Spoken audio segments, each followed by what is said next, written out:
Napaka-OA mo, Christine Reyes.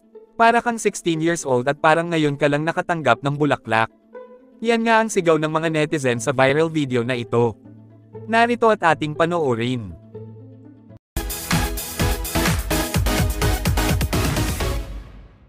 Nung Valentine's Day nga, ay makikita natin sa Instagram mismo ni Marco Gumabaw ang pagbibigay niya ng flowers sa girlfriend niyang si Christine Reyes.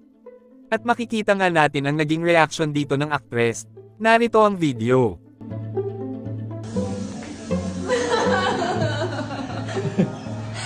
Oh, love me.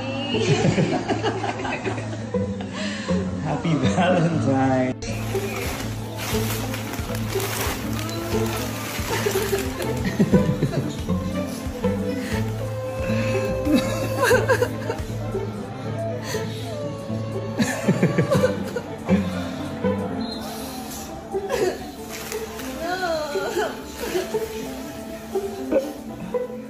At dahil nga sa kanyang naging reaksyon, ay mabilis nga naging viral ang video clip na ito dahil sa di umano'y pagiging OA ng reaksyon ng aktres sa surprise ng boyfriend nang bigyan ito ng flowers.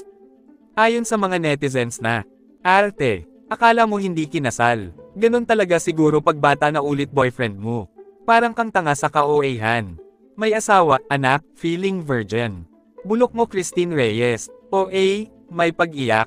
Ang OA mo girl. Kaarte naman. Super OA ka. Apaka-OA.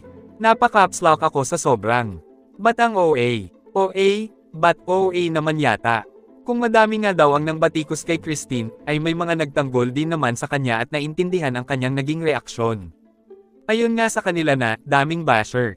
She was just happy and appreciated. Genuine feelings. Just saying. That's what you call emotion. Tears of joy and love whether first time or what. Kung wala kayong masabing maganda, just leave it and scroll it up. It's not being OA if that's how you reacted and feel to have those flowers from your loved one. Kayo, anong masasabi nyo tungkol dito? Just comment down below. Thank you for watching and see you on my next one.